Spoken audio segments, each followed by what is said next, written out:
Okie doke.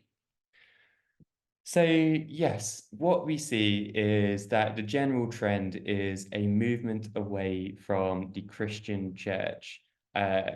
Interestingly, there's no general decline in notions of there being some sort of meaning to life, i.e., there's more to the world than what you see with your own two eyes. People still respond to polls on this question quite positively. People do tend to believe that there is a creator in Europe and in North America.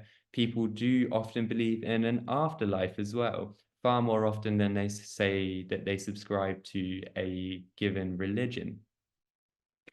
And so what we're seeing is that spiritual ideas are remaining like a golden thread, perhaps, within society, but their religious parents, the religious antecedents of these spiritual ideas are crumbling around us.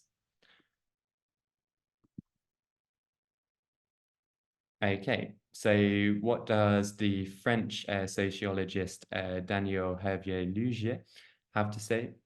Many more than any other people, Europeans are moving away from the model of the practicing believer.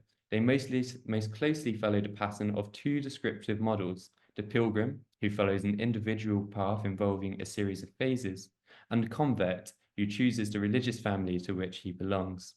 So you can see quite strongly in this quote the discussion which we've been having so far. And what does this mean for the nature of belief, i.e., what spiritualism is now, in the here and now, in the European context? Well, what this means is that when people start to talk about God and supernatural, they no longer speak of it in the same way that people did in the context of Europe when there only was one religion. So we discussed in the previous lecture how in medieval Christendom, there was no choice of religions. Religion was the science of its day. In fact, it's almost impossible without some extreme mental hard work for us as modern people to understand what it was like back then.